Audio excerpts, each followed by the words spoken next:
I'm half Indian. My dad is from the state of Gujarat. But passing down Indian food to my own kids has been really hard.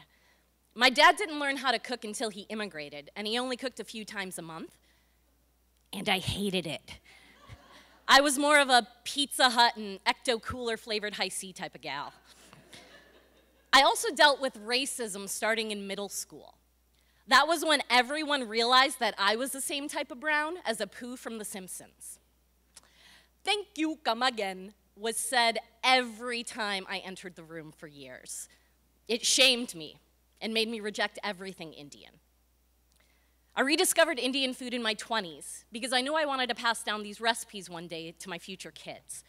I wondered, how is traditional food knowledge passed down through generations? Traditional food knowledge. That's the boring word that academics use to describe this process. It's the cultural tradition of sharing food with younger generations. Now, all around the world, this typically happens between women.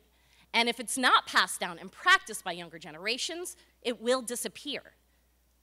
My bridge to my Indian food as a kid were my Indian aunts, and especially my beloved Leela Kaki. She is not afraid to speak her mind. Like my freshman year of college, when she told me that I had gained back all my baby weight, but she still made me eat 2 extra servings of dal. She shows love through cooking. For my 10th birthday, she made me Gulab Jamun. They're these little donut holes that are soaked in a cardamom rosewater syrup. So rich, I could only eat one. Leela Kaki made 101. And all it took was a stern look, a head bob, and the words, "One more," before I ate 4. And then she froze the rest so she could feed them to me every time she visited for the next year. So when I wanted to learn family recipes in my 20s, I turned to my Indian aunts to learn my favorite. Methi tepla, vermi, dudhi halva, kamandokla, and I'm not alone. Ask Indian women across the country, and they'll tell you about food traditions that were passed down by female relatives.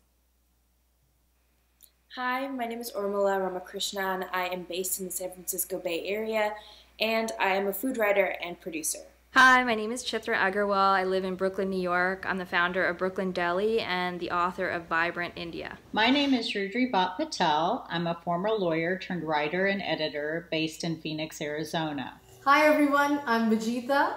I'm a molecular biologist working for a pharmaceutical company in Mountain View, and I'm also a food blogger and a pop-up restaurant host.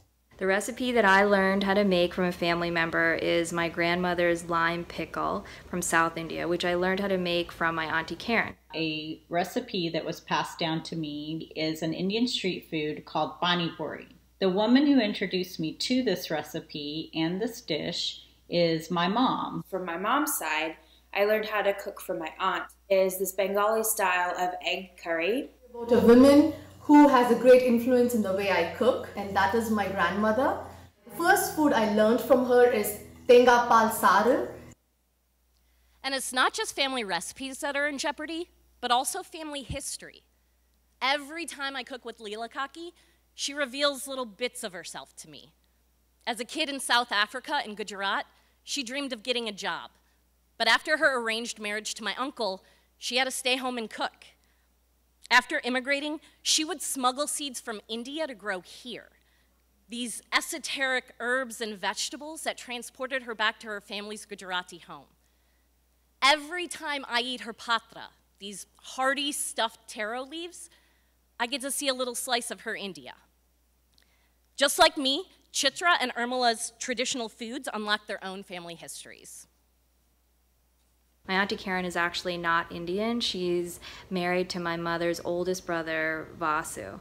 And she lived in India for several years and has always been interested in Indian cooking. And one thing that she would do when she lived in India was to follow around all of our relatives, including my grandmother, in the kitchen and note down the recipes that we're making. And this recipe for lime pickle is very near and dear to my heart because it's one that I grew up eating. My mom's side has a family tradition that the oldest female in each generation has to learn all the family's traditional recipes. So this tradition of being a living cookbook has been going on for many, many years, and it's really interesting because there's no measurements, there is nothing written down. You know, everything is just instilled into that one person. And so I know that the way that I make this egg curry is the same that my great-great-great-great-grandmother has made it. And I will be the one responsible to make sure that it keeps living on to the next person, who is the oldest female in the next generation. As for me, I'm trying to find new ways for my kids to connect with Leela Kaki because she lives on the other side of the country. Our first step is FaceTime.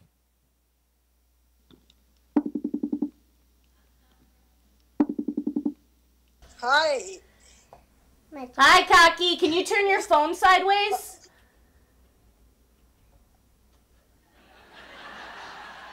Let's see. Not just moving. Oh, it's not moving?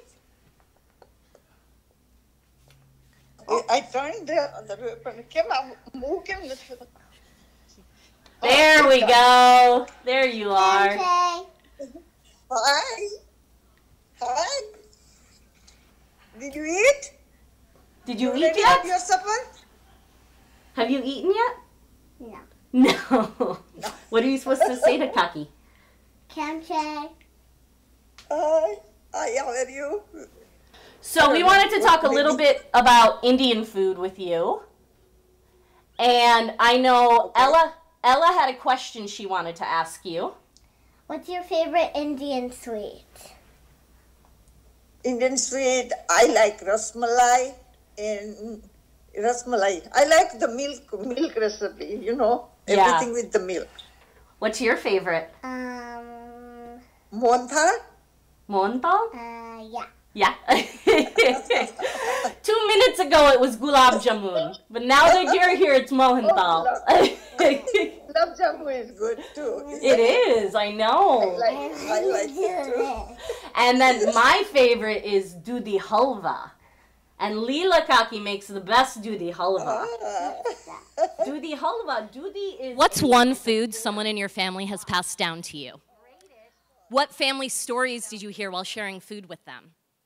If you can't answer this question, I encourage you to connect with your family, eat, and learn some family history. Thank you.